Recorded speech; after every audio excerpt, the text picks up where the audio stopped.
শুরুতে প্রথম যে টপিকটা আসে সেটা হচ্ছে পদার্থের পরিবর্তন।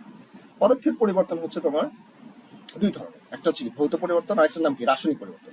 ভৌত পরিবর্তন মানে কি, ধরো আমার কাছে পানি আছে H2O, আমি এটাকে একটা বরফ করছি, বরফ, তাহলে বরফের ভিতরে কিন্তু H2O আছে, পানির কণাই আছে। আবার বরফকে যখন আমরা গলায় দিচ্ছি তখন কি লিকুইড হচ্ছে, এখানেও তো পানির কণাই আছে। হ্যাঁ আপনি মনে করেন দিচ্ছেন। হ্যাঁ হ্যাঁ ঠিক আছে ইনশাআল্লাহ। তাহলে এটা হচ্ছে আমার কি পানি তরল হয়ে গেল। তখন যখন আবার গ্যাস হয়, গ্যাস আছে বাতাস দিতেছে না, মানে গ্যাস যেগুলো এর মধ্যে তো H2O আছে। তাহলে H2O আমাদের গঠনে কোনো পরিবর্তন হয়, মানে পানির যে গঠনটা H2O আছে না, গঠনে তো কোনো পরিবর্তন হচ্ছে না, কিন্তু কি পরিবর্তন হচ্ছে, অবস্থার পরিবর্তন হচ্ছে। তো জাস্ট কঠিন থেকে তরল, তরল থেকে গ্যাস, এটাকে বলছে আমাদের ভৌত পরিবর্তন। এটা কি বলবো, ভৌত পরিবর্তন, তাহলে জাস্ট অবস্থার পরিবর্তন হবে। হ্যাঁ এটার সেম না, আলোক প্রতিফলনটা পড়ছে কতটুকু, একটু মোটামুটি পড়ছে। আচ্ছা আমি তাহলে আলোক প্রতিফলনটা দেখে দিচ্ছি। আচ্ছা আচ্ছা আচ্ছা কোনটা, এটা লাগবে, তাহলে চলো আগে এর অধ্যায়টা দেখে 90% আজকে শেষ করে দেওয়ার চেষ্টা করতেছি, বেশি করে লাগবে না। তাহলে আমাদের কি হলো যে শুধুমাত্র অবস্থার পরিবর্তন হলো, তাই তো, এখানে কিন্তু স্ট্রাকচারের কোনো পরিবর্তন হয়নি। তারপর নেক্সট, তাহলে এই যে ঘটনা দেখতে পাচ্ছ, বরফ থেকে তাপ দিলে পানি পাওয়া যায়, আর পানিকে তাপ দিলে গ্যাস পাওয়া যায়, গ্যাসকে ঠান্ডা করলে তরল পাওয়া যায়, তরলকে ঠান্ডা করলে আমার কঠিন আসে। এই জিনিসটা আমাদের ভৌত পরিবর্তনের এক্সাম্পল না, এমসিকিউ দিয়ে দিতে পারে। এটা কোন ডায়াগ্রামটা যে রাসায়নিক পরিবর্তন ভৌত পরিবর্তন প্রকাশ করে, আমরা বলবো ভৌত পরিবর্তন। জাস্ট শুধু স্ট্রাকচারের সেমি থাকবে, শুধু অবস্থাটা পরিবর্তন হবে। তারপরে দেখো এখন আমরা রাসায়নিক পরিবর্তন আসি, যে পরিবর্তনের ফলে সম্পূর্ণ ভিন্ন ধর্ম বিশিষ্ট নতুন পথে পরিণত হয়। ভিন্ন ধর্ম মানে কি, ধরো এখানে আছে কি মিথেন, মিথেন হচ্ছে আমাদের একটা কি CH4 মিথেন গ্যাস, আমাদের সরকারি গ্যাসটা আছে হচ্ছে মিথেন গ্যাস। আর আমাদের দেশের গ্যাসটা কিন্তু 99.99% মিথেনই পাওয়া যায়। অন্যান্য দেশের তুলনায় আমাদের দেশের মিথেন গ্যাসের যে জীবাংশ জ্বালানি যেটা আছে, মানে মাটির নিচ থেকে তো গ্যাসগুলো তৈরি উৎপাদন নেওয়া হচ্ছে, এটা হচ্ছে অ্যাকুরেসিটা অনেক হাই থাকে। তো যেটা হোক সেটা আমরা পরবর্তীতে পড়বো। এই মিথেন গ্যাসটা যখন অক্সিজেনের উপস্থিতিতে আসে তখন এটা হিট উৎপন্ন করে, তাপ উৎপন্ন করে, তাপ উৎপাদী বিক্রিয়া। তো এখানে এই যে তাপটা উৎপন্ন হচ্ছে সাথে সাথে কিছু কার্বন ডাইঅক্সাইড গ্যাস এবং কিছু পানি উৎপন্ন হয়। তোমাকে আমি এই বিক্রিয়াগুলোর টেকনিক শেখাবো। দেখো প্রথমে কি আছে, CH4 আছে এখানে, আর এখানে একটা অক্সিজেন আছে। আচ্ছা ভালো কথা। তো এখানে কার্বন একটা ভাঙলাম, কার্বন আর একটা হাইড্রোজেনে ভাঙা যায়, আর এখানে তো অক্সিজেন দুইটা আছে, তাই না? এই কার্বন আর অক্সিজেন মিলে সবসময় কি উৎপন্ন করে, CO2 গ্যাস। আর H2O মিলে কি উৎপন্ন করে, পানি। H2O থেকে তো সারা জীবনের জন্য পানি আমরা লিখতে পারি H2O। তাহলে এই CH4 আর অক্সিজেন বিক্রিয়া করে কার্বন ডাইঅক্সাইড আর পানি উৎপন্ন করছে। আর কার্বন ডাইঅক্সাইডের গ্যাস, এর জি দ্বারা লিখবে, এল দ্বারা লিকুইড তরল, আর জি দ্বারা গ্যাস, এটা হচ্ছে গ্যাস। তাহলে এখানে আমাদের কার্বন ডাইঅক্সাইড এবং পানি উৎপন্ন করলো। তুমি লক্ষ্য করে দেখো মিথেন গ্যাসের বৈশিষ্ট্য কি, এটা তো জ্বলতে সাহায্য করে, আর কার্বন ডাইঅক্সাইড নিভতে সাহায্য করে, এক হলো সেম হলো না। তাহলে কি দেখো সম্পূর্ণ ভিন্ন ধর্মবিশিষ্ট নতুন পথে পরিণত হচ্ছে। তাহলে সম্পূর্ণ ভিন্ন ধর্মবিশিষ্ট, আবার পানির বৈশিষ্ট্য অক্সিজেন বৈশিষ্ট্য সেম না, অক্সিজেন বৈশিষ্ট্য কার্বন ডাইঅক্সাইড বৈশিষ্ট্য সেম না, তাহলে সম্পূর্ণ ভিন্ন ধর্মবিশিষ্ট নতুন পথে পরিণত হলো না, এই জন্য এটাকে বলবো হচ্ছে আমরা রাসায়নিক পরিবর্তন। তাহলে ভৌত পরিবর্তনকে রাসায়নিক পরিবর্তনকে আমরা বেসিক বুঝলাম, বেসিক সংজ্ঞা ক নাম্বারে আসতে পারে, আমরা পরে বুঝে গেলাম। এখন আসো মোস্ট ইম্পর্টেন্ট একটা বিক্রিয়া, এবং এটার উপর ডিপেন্ড করে সামনে আমাদের আসবে। এখন কথা হলো এই বিক্রিয়াগুলো আমি কিভাবে শর্টকাটে করতে পারি, কিভাবে, এটার নাম ক্যালসিয়াম কার্বনেট। আর ক্যালসিয়াম কার্বনেট সলিড হয়, একটু পরে প্র্যাকটিক্যালে দেখাবে, যে প্র্যাকটিক্যাল আসবে। তোমাকে আমি প্রথমে বিক্রিয়াটা শিখাই, বিক্রিয়াটা কিভাবে করবো। CaCO3 আছে এখানে, আর এখানে আছে হচ্ছে HCl, হাইড্রোক্লোরিক অ্যাসিড। তুমি কি করবা, এটাকে প্রথমে সবসময় মনে রাখবা যে CO3 থাকলে এটা একটা সূত্র, ইন্টারের কাজে লাগবে। CO3 থাকলে একটা CO2 বের হবে, কার্বন ডাইঅক্সাইড গ্যাস। CO3 থাকলে একটা CO2 বের হবে, সারা জীবনের জন্য সত্য। তাহলে CO3 থাকলে একটা CO2 বের করে দিবা, থাকলো কি এখানে অক্সিজেন একটা এক্সট্রা থাকলো, আর এখানে ক্যালসিয়াম থাকলো, ক্যালসিয়াম 2+, এটা আমার জানা আছে, আর অক্সিজেন O2-, এটা আমার জানা আছে, আর এখানে এই হাইড্রোজেন অ্যাসিড, এটা H+ এর Cl-, এটা জানা আছে না আমাদের। তাহলে এখান থেকে ক্যালসিয়াম প্লাস, আর এখান থেকে ক্লোরিন মাইনাস না, তাহলে CaCl লিখলাম, ঠিক লেখা ঠিক আছে, লেখা ঠিক নাই, ক্যালসিয়ামের যদি এঁকে দিতে হবে, ক্লোরিন যদি এঁকে দিতে হবে, প্লাস আর বাকি থাকলো কি হাইড্রোজেন আর অক্সিজেন, হাইড্রোক্সিজেন মিলে কি উৎপন্ন করে, পানি। তাহলে এই বিক্রিয়াগুলো আমার মুখস্থ করে লিখতে হবে না, যত বিক্রিয়া আছে অধ্যায় সবগুলোই সেম সিস্টেমে শিখবে, একটা বিক্রিয়া আমাদের মুখস্থ করতে হবে না। হ্যাঁ সবসময় এক্সেপশনাল কেস থাকে, দুই একটা বিক্রিয়া আছে শুধুমাত্র আমাদের একটু মনে রাখতে হবে, বাকি সবগুলোই এই টাইপের করবো আমরা। তাহলে আমাদের এখান থেকে দেখতে পেলাম ক্যালসিয়াম ক্লোরাইড, কার্বন ডাইঅক্সাইড এবং পানি, এবং লক্ষ্য করে দেখতে পাবা এখানে কার্বন ডাইঅক্সাইডের বৈশিষ্ট্য, ক্যালসিয়াম কার্বনেটের বৈশিষ্ট্য আলাদা। এই ছিল হচ্ছে একটা আমাদের অ্যাসিড, আর এখানে হচ্ছে লবণ, আর এই পানি, কার্বন ডাইঅক্সাইড সম্পূর্ণ আলাদা। তাহলে সম্পূর্ণ ভিন্ন ধর্মবিশিষ্ট নতুন পথে পরিণত হলো না, তাহলে এটা কোন পরিবর্তন হবে, রাসায়নিক পরিবর্তন হবে। এখন তাহলে আমাদের প্রশ্ন হলো যে এখানে আমরা এই জিনিসটাকে প্র্যাকটিক্যালি দেখি। তুমি লক্ষ্য করে ক্যালসিয়াম কার্বনেট হচ্ছে সলিড, এই যে গুঁড়া দেখতে পাচ্ছ না, চকের গুঁড়া কিন্তু ক্যালসিয়াম কার্বনেট। তো এটা হচ্ছে সলিড, মানে কঠিন টাইপের। এর ভিতরে দেখো 4 টাইপের AQ মানে কি জানো, অ্যাকোয়াস জলীয় দ্রবণ, মানে হাইড্রোক্লোরিক অ্যাসিড মানে পানি আছে, জলীয় দ্রবণ করা আছে। দেখো এই যে বুদবুদ আকারে গ্যাস উৎপন্ন হয়েছে না, এটাকে বলা হয় কার্বন ডাইঅক্সাইড গ্যাস। আর এখানে এই যে H2 মানে এই দেখো হালকা হালকা লিকুইড তরলের মতো পাওয়া যায়, এটা হচ্ছে H2, এই যে হালকা লিকুইড তরলের মতো পাওয়া গেছে H2। আর এখানে ক্যালসিয়াম ক্লোরাইডের লবণ তৈরি হয় বিক্রিয়া শেষে। তাহলে এই বিক্রিয়াটা আমরা দেখতে পেলাম যে এই বিক্রিয়ার মাধ্যমে উৎপন্ন হলো। আর টেকনিক তো আমাদের তো লিখতে হবে না, আমরা এই বিক্রিয়াটা লিখতে হবে এক্সামে, বা এটা হোয়াট চিহ্ন থাকবে, তখন আমাদের যে যেভাবে শিখালাম এভাবে শিখতে হবে। তো তারপরে আসলে রাসায়নিক বিক্রিয়ার শ্রেণী বিভাগ দেখবো আমরা। দিকের উপর ডিপেন্ড করে ভাগ করা হয়, আবার বিভিন্ন টাইপ আছে। দিকের উপর ডিপেন্ড করে দুই ভাগে ভাগ করা হয়, একটা হচ্ছে একমুখী বিক্রিয়া, একটা চুম্বকমুখী বিক্রিয়া। একমুখী বিক্রিয়া কাকে বলবো? শুধুমাত্র একদিকে সম্পন্ন হবে। তাহলে তুমি এই ক্যালসিয়াম কার্বন, এটা তো একটা সলিড তাই না, এটাকে যদি আমি তাপ দেই, এখানে ডেল দ্বারা কিন্তু প্রকাশ করা হয়, ডেল মানে তাপ। এটাকে যদি আমরা তাপ দেই, এখান থেকে এই ক্যালসিয়াম আর এখানে CO3 আছে, তাহলে CO3 থেকে সবসময় কি বের হয়? CO2 বের হয়, এটা তো ফর্মুলা আমি বললাম। তাহলে CO3 থেকে CO2 বের হলো, তাহলে CO2 যদি বের হয়, একটা অক্সিজেন থাকলো আর এখানে একটা ক্যালসিয়াম থাকলো, তাহলে ক্যালসিয়াম অক্সাইড, এটার জন্য দুই, এটার জন্য দুই, কাটাকাটি করে ক্যালসিয়াম অক্সাইড পাওয়া গেল। তাহলে CaO আর ক্যালসিয়াম কার্বন ডাইঅক্সাইড গ্যাস। তাহলে চলো প্র্যাকটিক্যালি দেখি এখানে কিভাবে অ্যাকচুয়ালি কাজ করে। তো শুরুতে আমাদের কি হলো, একটা টেস্ট টিউব নিলাম, টেস্ট টিউবের ভিতরে আমি ক্যালসিয়াম কার্বনেটের গুঁড়া এখানে ঢেলে দিলাম, এই যে ক্যালসিয়াম সলিড গুঁড়া ঢেলে দেওয়ার পরে আমি নিচ থেকে হিট দিব, তাপ দিব। তাপ দিলে কি হয়, এখানে কার্বন ডাইঅক্সাইড গ্যাস তৈরি হবে। আমি দেখি তো কিভাবে কার্বন ডাইঅক্সাইড গ্যাস তৈরি হয়। আর তুমি যখন কার্বন ডাইঅক্সাইড গ্যাস পানির নিচে ফু দেয়, তো বুদবুদ আকারে উঠানোর উপর দিকে, আবার যখন তুমি বেলুন ফুলাও, বেলুন ফুলে ওঠে না, দেখো এখানে যদি একটা বেলুন রাখি আমি, এই ক্যালসিয়াম কার্বনেট যদি ভেঙে বেলুন রাখি, তখন বেলুনটা ফুলে উঠবে আস্তে আস্তে। বেলুনটা ফুলে ওঠা মানে ভিতরে কার্বন ডাইঅক্সাইড গ্যাস আছে, তাহলে ভিতরে কার্বন ডাইঅক্সাইড গ্যাস আছে। এখন কথা হলো, এটা যদি আমরা ঢাকনা ঢেকে অবস্থায় বিক্রিয়াটা করি, তাহলে আবার এই ক্যালসিয়াম অক্সাইড কার্বন ডাইঅক্সাইড বিক্রিয়া করে ক্যালসিয়াম কার্বনেট তৈরি করবে। তো সেক্ষেত্রে কি করতে হবে, আমাদের খোলা পাত্রে করতে হবে। যদি আমরা এটা খোলা পাত্রে করতে পারি, তাহলে বিক্রিয়াটা একদিকে সমর্পিত হবে, অর্থাৎ এই বিক্রিয়া ক্যালসিয়াম অক্সাইড আর কার্বন ডাইঅক্সাইড উৎপন্ন করবে।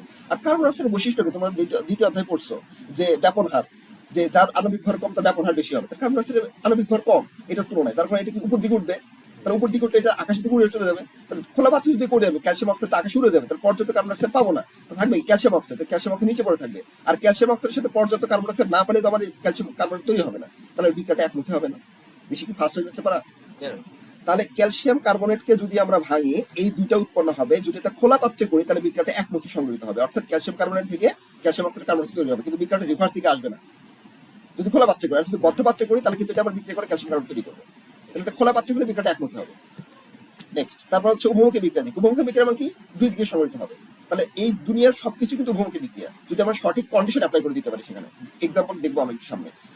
ওএইচ থাকলে অ্যালকোহল হয়, জানো না? ওএইচ থাকলে অ্যালকোহল হয়। অ্যালকোহলের ক্ষেত্রে এটা কয় কার্বন আছে? 2 কার্বন আছে না? এটা আমরা 11 অধ্যায়ের ডিটেলস পড়বো, কিন্তু আগে বলতেছি এটা কিন্তু এই অধ্যায়ের টপিক না। তারপরে অধ্যায় দেওয়া আছে বিধায় আমরা পড়তেছি, এটা 11 অধ্যায়ের টপিক। তো এখানে ওএইচ থাকলে হচ্ছে অল যুক্ত করতে হয়, অল। তাহলে এখানে 2 কার্বন আছে, এক কার্বনকে বলা হয় মিথেন, 2 কার্বনকে বলা হয় ইথেন। ইথেনের সাথে নল যুক্ত করবো, অল যুক্ত করবো, ইথেন যোগ নল কি হয়? ইথানল। তাহলে এটা নাম হচ্ছে ইথানল। 2টা কার্বন আছে না, C2, তাহলে ইথানল। ইথানলের সাথে এর নাম হচ্ছে ইথানোইক অ্যাসিড, COOH থাকলে ওইক অ্যাসিড যুক্ত করতে হয়। এক কার্বন হচ্ছে মিথেন, 2 কার্বন হচ্ছে ইথেন, ইথেনের সাথে ওইক অ্যাসিড, ইথানোইক অ্যাসিড, এটা হচ্ছে ইথানোইক অ্যাসিড। তাহলে ইথানল এবং ইথানোইক অ্যাসিড বিক্রিয়া করে আমরা তো মুখস্থ বলছি, তো আমরা মুখস্থ করবো না, আমরা টেকনিক্যাল দিয়ে কাজ করবো। এই যে এই যখন ইথানোইক অ্যাসিডকে তুমি ভাঙবা, তাহলে পাবা হচ্ছে CH3 C মাইনাস পাবা এখানে, আর এখানে পাবা H প্লাস, একটা প্রোটন পাবা। আর এটাকে ভাঙলে এই OH একটা মূলক শিখছো না তোমরা, যৌগমূলক, তাহলে OH মাইনাস মূলক পাবা, আর একটা পাবা হচ্ছে C2H5, এটা হচ্ছে আমাদের একটা মূলক থাকবে, ঠিক আছে? C2H5 মূলক থাকবে। তাহলে এখান থেকে আমাদের এই CH3C আর এই যে C2H5, এটা প্লাস না, একটা মাইনাস হলে একটা প্লাস হয়, এটা জানো? একটা মাইনাস হলে একটা প্লাস, এই দুটো আমাদের কম্বাইন হয়ে গেল। তাহলে CH3C C2H5 উৎপন্ন করলো আমাদের। এটাকে এ স্টার বলা হয়, যে C মাঝখানে আছে না, এটাকে স্টার বলে। এটা আমাদের ওই অধ্যায় 11 অধ্যায় ডিটেইলস পর আগে তো বলছি, তো এই অধ্যায় না। এই টেকনিকটা কই নামগুলো করণ কিভাবে আসে, কোনটা স্টার, কোনটা অ্যালকোহল, কোনটা ইথানোইক অ্যাসিড, কোনটা স্টার, এগুলো আমরা তখন দেখবো। তো এখানে আমরা এটা উৎপন্ন করি। আর এই ওইস মানে কি উৎপন্ন করে? পানি উৎপন্ন করে। তাহলে দেখো এই বিক্রিয়া শেষে এই সেলটা কি প্রভাবক, অর্থাৎ এই বিক্রিয়াটা যদি সম্পন্ন করতে হয়, তা আমাকে এই সেল ছাড়া বিক্রিয়াটা করতে পারবে না, এই সেলটা লাগবে আমার। এই সেল থাকলে বিক্রিয়াটা সংগঠিত হবে।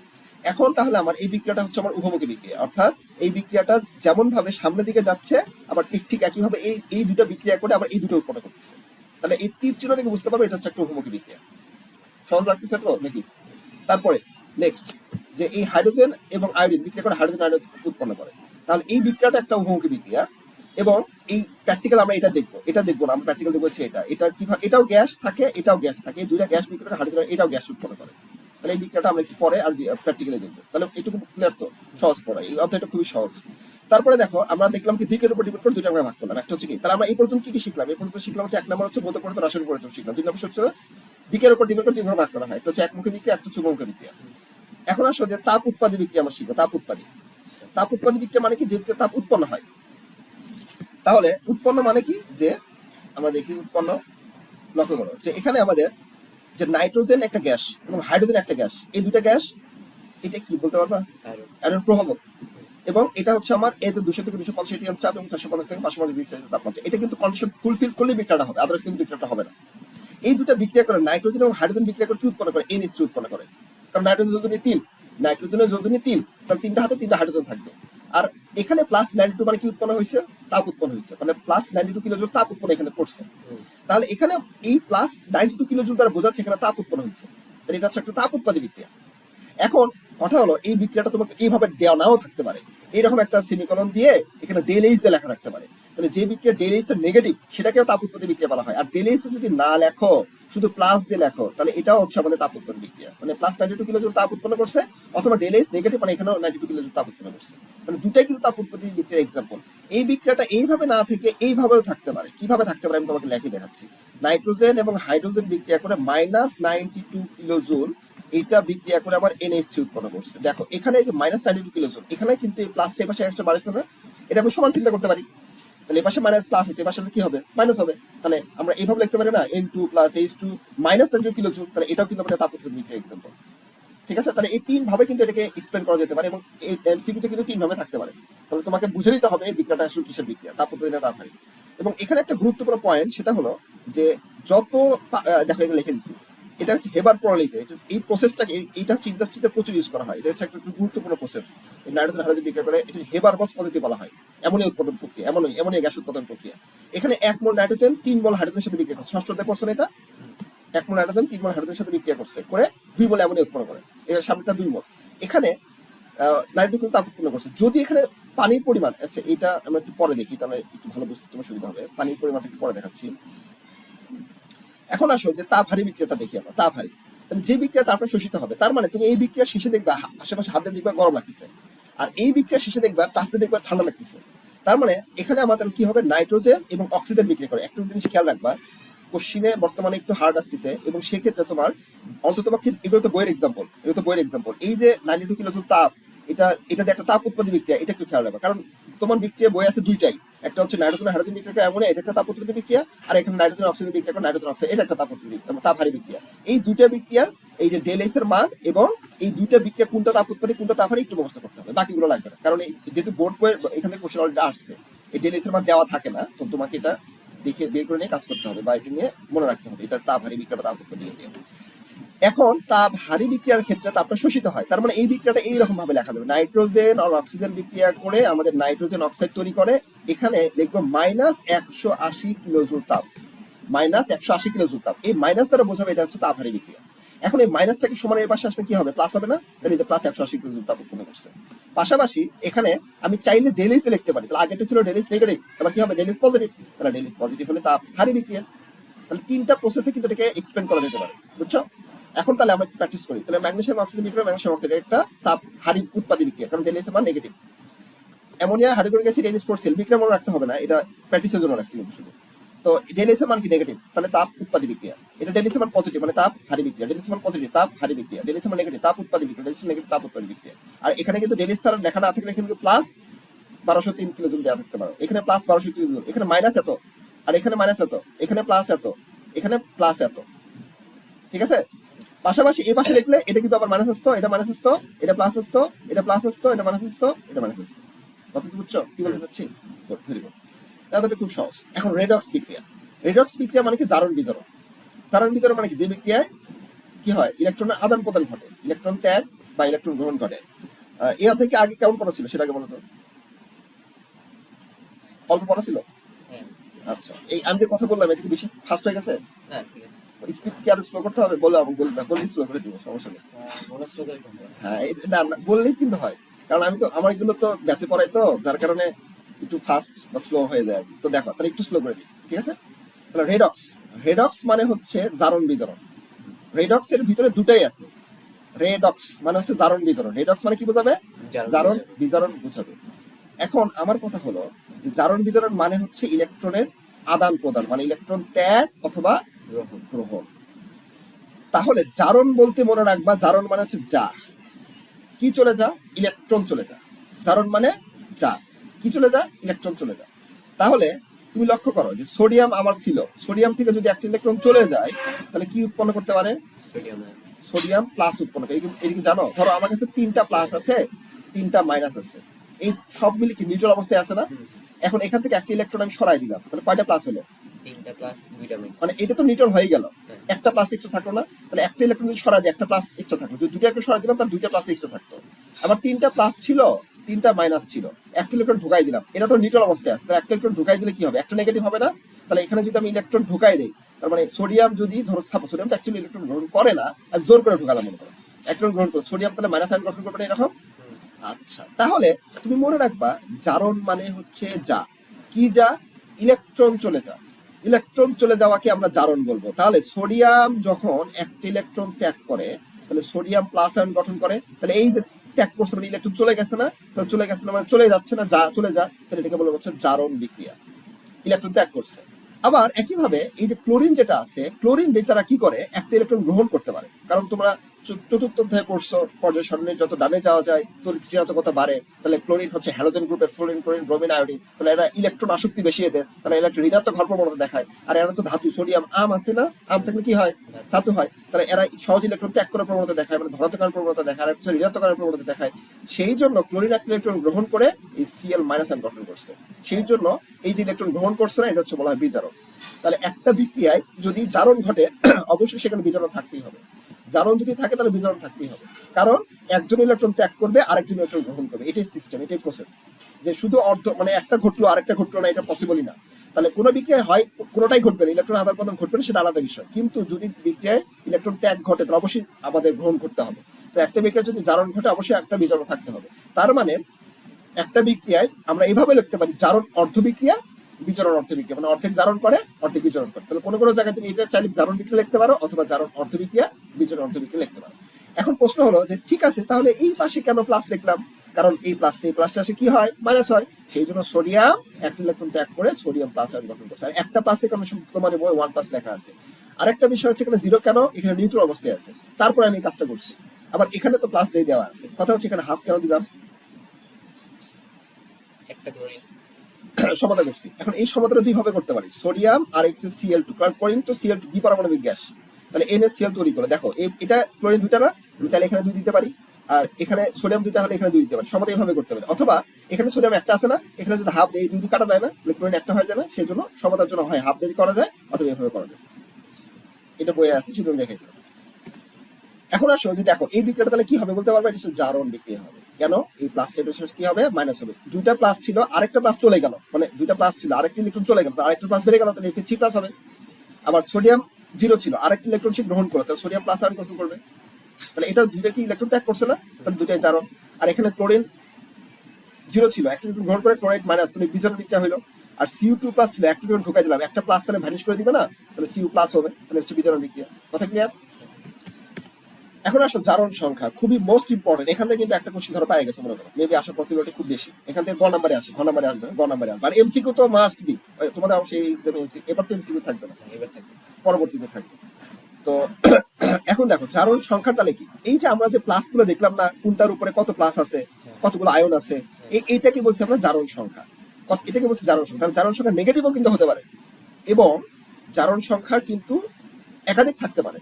এবং জারণ সংখ্যার আরেকটা সংজ্ঞা দিতে পারি, সেটা হচ্ছে যে একটা মৌল যতগুলো ইলেকট্রন ত্যাগ করতে পারে বা যতগুলো ইলেকট্রন গ্রহণ করতে পারে সেটাই তার জারণ সংখ্যা। দেখো এখানে এই Fe2+, এখানে কয়টা ইলেকট্রন ত্যাগ করছিল? সে 2টা ইলেকট্রন ত্যাগ করছিল, তাহলে এখানে তার জারণ সংখ্যা হচ্ছে 2। তাহলে জারণ সংখ্যাকে আমরা এইভাবে সংজ্ঞায়িত করতে পারি, সে কতগুলো ইলেকট্রন ত্যাগ করতে পারে অথবা কতগুলো ইলেকট্রন গ্রহণ করতে পারে, অথবা তার উপরে কতগুলো আয়ন আছে, সেটাই হচ্ছে তার জারণ সংখ্যা। চলো আমরা একটু প্র্যাকটিস করি। জারণ সংখ্যাটা ক্ষেত্রে আমাদের কিছু রুলস রাখতে হবে, খুবই সিম্পল রুলস, খুবই সিম্পল রুলস। আমি দেখাচ্ছি তোমাকে, আর টেকনিক শেখাবো এগুলোর। যে ধাতু সময় ন্যাচারালি ধাতু সময় জারণ সংখ্যা হচ্ছে প্লাস, এবং অধাতু সময় জারণ সংখ্যা হচ্ছে মাইনাস। তাহলে সোডিয়াম একটা ধাতু না, আম আছে, তাহলে সোডিয়ামের জারণ সংখ্যা হচ্ছে +1, মানে +1 কই থেকে আসে আমি একটু পরে বলতেছি। আর ক্লোরিন একটা অধাতু, কারণ এখানে আম আছে না, যত আম আছে দেখো, এই যে আমরা একটু পরে দেখবো, lithium, sodium, potassium, rubidium, caesium, francium, beryllium, magnesium, calcium, strontium, এগুলো সবগুলো আম আছে না, এগুলো হচ্ছে ধাতুর মধ্যে পড়ে। তাহলে ধাতুর ক্ষেত্রে কি হয়? পজিটিভ হয়, এটা আমরা প্রথম শিখলাম। আর অধাতুর ক্ষেত্রে কি হবে? নেগেটিভ হবে। আর আমরা জানি পর্যায় সারণী এই দিকে হচ্ছে ধাতু থাকে, আর এই সবগুলো হচ্ছে ধাতু, যে কালার দেখাইছি না, তাহলে ম্যাক্সিমাম হচ্ছে ধাতু, আর অধাতুর এইগুলো হচ্ছে অধাতুর গ্রুপের মধ্যে থাকে। আর অধাতুর ক্ষেত্রে মাইনাস হয়, এটা আমরা শিখলাম। তারপরে নিরপেক্ষ পরমাণু বা মুক্ত মৌলের জারণ সংখ্যা হচ্ছে শূন্য। যেমন হাইড্রোজেন, হাইড্রোজেন একটা মুক্ত গ্যাস না, হ্যাঁ। আশেপাশে ঘোরাঘুরি করতেছে। আবার অক্সিজেন, তারপর Cl2, এই সকল মুক্ত মৌলের জারণ সংখ্যা হচ্ছে 0 যখন মুক্ত অবস্থায় থাকবে। তাহলে হাইড্রোজেনের জারণ সংখ্যা 0, আয়রনের জারণ সংখ্যা 0। আবার নিরপেক্ষ যৌগের পরমাণুর মোট জারণ সংখ্যা 0। এটার মানে বুঝো, মোট মানে টোটাল 0। যেমন হাইড্রোজেনের এখানে কত জানি আমরা? হাইড্রোজেন তো হচ্ছে +1, এটা মুখস্থ করতে হবে। হাইড্রোজেন হচ্ছে +1, এখানে আছে কয়টা? 2টা। আর প্লাস বড় সংখ্যা মাঝখানে প্লাস। অক্সিজেন কত? -2। এখন এটা ক্যালকুলেশন করো, 2 1 কে 2 -2 কত হয়? 0 হয় না? তাহলে টোটাল কত হলো? 0 হলো। তাহলে নিরপেক্ষ যৌগ সময়ের পরমাণুর টোটাল জারণ সংখ্যা হচ্ছে 0। আবার আধান বিশিষ্ট পরমাণুর মোট জারণ সংখ্যা কিন্তু ওই আধানের সমান। ধরো যৌগমূলক পড়ছো না, SO4 2-, এর জারণ সংখ্যা হচ্ছে -2। তারপর NH4+, এর জারণ সংখ্যা হচ্ছে +1। তারপর শিখছো না CO3 2-, এর জারণ সংখ্যা হচ্ছে -2। তাহলে যেটা হচ্ছে আমার আধান, সেটাই হচ্ছে আমার জারণ সংখ্যা। কথা বুঝছো? তারপরে ক্ষার ধাতু সময়ের জারণ সংখ্যা হচ্ছে +1। ক্ষার ধাতু কোনটা? গ্রুপ 1 কে বলা হয় ক্ষার ধাতু। আর গ্রুপ 1 কিভাবে মুখস্থ করছো? সরাসরি মুখস্থ করছো না, নাকি তো মুখস্থ করছো?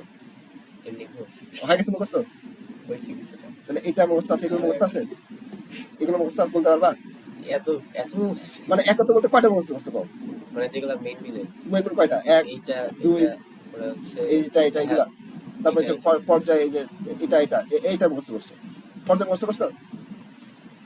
আচ্ছা, কিন্তু ছড়া আছে তো, ছড়া দিয়ে করতে পারতা। আচ্ছা, এই যে যেমন হচ্ছে হাই লিনা কে রুবিনা সিটি ফেলেছে, ছড়া ভালো লাগে না, সেগুলো মুখস্থ করে নি, ছড়া জানতাম মুখস্থ করে নি। জানি না। ও আচ্ছা, হ্যাঁ ঠিক আছে, তাহলে আমি দিয়ে দিব। ওই অধ্যায় তো আবার পড়াবো, যখন পড়াবো না তখন দিয়ে দিব। এটা একটা ছড়া, এটা দেবো, এটা ছড়া দিয়ে, এটা মুখস্থ, এটা ছড়া দিয়ে, এটা মুখস্থ, এটা ছড়া দিয়ে, এটা মুখস্থ, এটা ছড়া দিয়ে, মুখস্থ, এটা ছড়া দিয়ে, সব মুখস্থ, মানে কিছু নাই।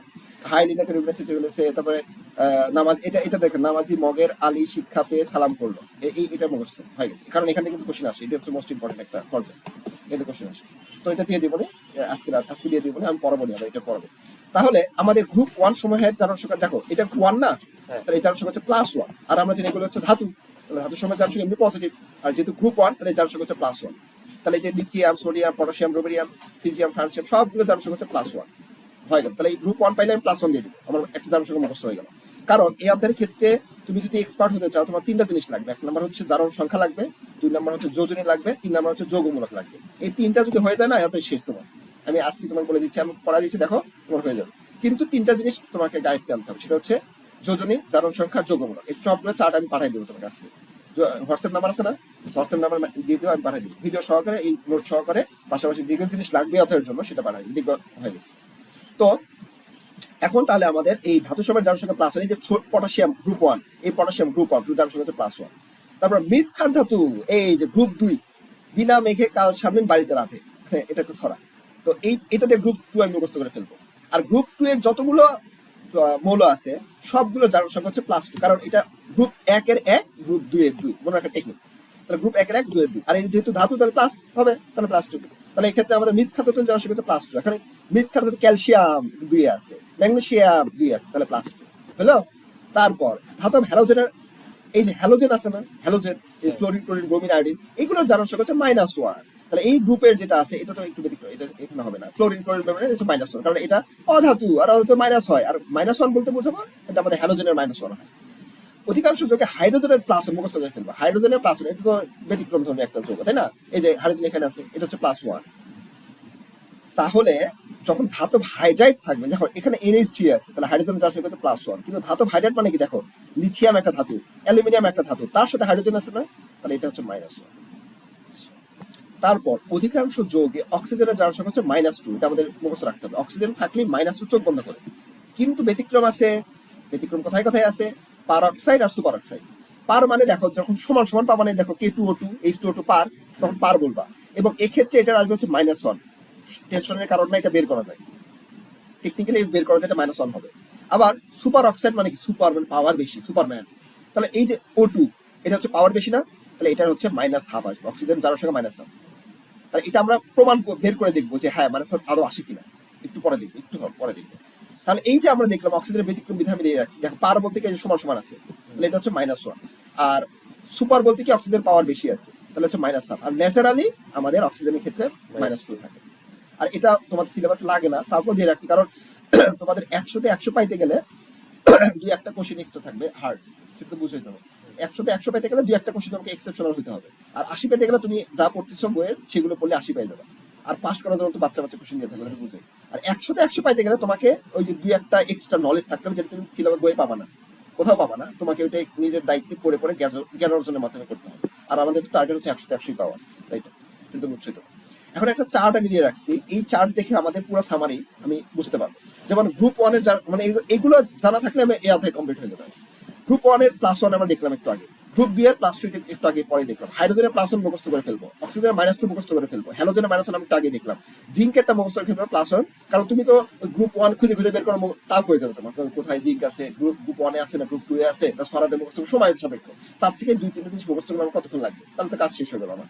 তাহলে জিঙ্কের +2, সিলভারের +1, আয়রনের হচ্ছে 2-3 হয়, আয়রনের হচ্ছে 2-3 আমার বের করা যায়, কপারের হচ্ছে 1-2 হয়, সালফারের -2 হয়, 4 এবং 6 হয়, নাইট্রোজেনের -3 আর 5 হয়। আর এটা আমরা লাগবে না, এটা মুখস্থ করবো না, এটা আমরা বের করবো, আর মুখস্থ করতে করতে মুখস্থ হয়ে যাবে, যেমন অঙ্ক করতে করতে মুখস্থ হয়ে যায় না, এরকম। এখন আমার কথা হলো, বলো তো যোজনী এবং জারণ সংখ্যা কি সেম হবে? না, সেম হবে না। কারণ দেখো, যোজনী কোনো সময় ঋণাত্মক হতে পারে না, কিন্তু আমাদের জারণ সংখ্যা ঋণাত্মক হতে পারে। আবার যোজনী কোনো সময় দশমিক হতে পারে না, কিন্তু জারণ সংখ্যা এখানে হাফ -হাফ মানে -0.5 হতে পারে। তাহলে যোজনী জারণ সংখ্যা কিন্তু সেম জিনিস হচ্ছে না। আচ্ছা, এই জিনিসটা আমরা একটু খ নম্বরে আসে। তার মানে এই যে তোমার টেস্ট পেপার থেকে বা বই থেকে তোমাদের জ্ঞানমূলক, তারপর অনুধাবন, এগুলো একটু পড়তে হবে। যেমন ও পরে পরে যে সমস্যা বের হয় আমাকে ছবি তুলে পাঠায় দেয়, তারপরে আমি ওটার অ্যানিমেশন আছে কিছু, তারপর কিছু টেকনিক আছে, সেই টেকনিক হচ্ছে ওটার উপর একটা প্রবলেম সলভিং ক্লাস হবে। কিভাবে হবে দেখো, তুমি ধরো পড়লা, তোমার বাসায় পড়লো, কারণ তোমরা সবাই মোটামুটি ভালো স্টুডেন্ট, তুমিও একই রকম। তো সেক্ষেত্রে তোমার পড়াবো, তারপর তুমি পড়লা, বাসায় কিন্তু সব প্রত্যেকের সমস্যা হবে। তোমার ধরো টেস্ট পেপার সলভ করতে গেলে বা বই পড়তে গেলে বা তোমার ক পড়বা, যখন দেখবা যে বিভিন্ন কোশ্চেন সমাধান হচ্ছে, ছবি তোর হোয়াটসঅ্যাপে দিয়ে রাখবা, তারপর ওইটার উপর একটা প্রবলেম সলভিং 10 মিনিট বা 15 মিনিট ক্লাস হবে। কারণ আমি তো আমাকে সব রেডি করাই আছে, ধরো বিভিন্ন অ্যানিমেশন আছে, প্র্যাকটিক্যাল আছে, চিত্র আছে, দেখলে একদম পানির মতো সহজ হয়ে যাবে, ওই প্রবলেমটা সলভ হয়ে যাবে। এইভাবে আমাদের সলভগুলো করতে হবে। চলো এখন আমরা একটু প্র্যাকটিস করি যে H2SO4 সালফিউরিক অ্যাসিডের এখানে সালফারের জারণ সংখ্যা আমরা বের করবো, সালফিউরিক অ্যাসিডের সালফারের জারণ সংখ্যা বের করবো। তাহলে এটা তো আমরা যেটা বের করতে বলবে সেটাকে আমরা এক্স ধরবো, যেটাকে বের করতে বলছি সেটাকে আমরা এক্স ধরবো। বলো তো হাইড্রোজেনের কত, একটু আগে আমরা বললাম +1, তাহলে হাইড্রোজেন হচ্ছে +1 দিলাম, কয়টা আছে, 2টা আছে, তাহলে +1 × 2। আর সালফারটাকে আমরা যেটাকে বের করতে বলছি সেটা এক্স ধরবো না, তাহলে এই যে +x দিয়ে দিলাম। আর তারপর বড় সংখ্যার মাঝখানে কি প্লাস না, আর অক্সিজেনের কত -2, কয়টা আছে, 4টা আছে না, -2 × 4। আর বলো তো টোটাল কত হয়, টোটাল 0। হ্যাঁ, টোটাল 0 দিয়ে দিলাম। তাহলে এখানে 2 যোগ x 4 দুগুণে কত, -8 = 0। তাহলে x কত আসে এখানে, -6 = 0, তাহলে x = কত আসবে, 6। তাহলে এখানে +6 লিখবো আমরা, 6 মানে তো +6, তাহলে সালফারের জারণ সংখ্যা +6। আরেকটু প্র্যাকটিস করি। পটাশিয়াম, এখন একটা গুরুত্বপূর্ণ বিষয়, আমি তো জানি এগুলো কোনটা কোনটা গুরুত্বপূর্ণ। এই যে তোমাকে পটাশিয়াম ডাইক্রোমেট দেওয়া থাকবে, তোমাকে K2Cr2O7 দেওয়া থাকবে না। তাহলে এটার বাণিজ্যিক নামে একটা লিস্ট আমার করা আছে, মানে এই অধ্যায় বা পুরো কেমিস্ট্রি বইয়ের ভিতরে যে সকল বাণিজ্যিক নাম আমার দরকার পড়বে সেগুলো আমি চার্ট দিয়ে দিব, ওই চারটা খালি দেখে রাখবা।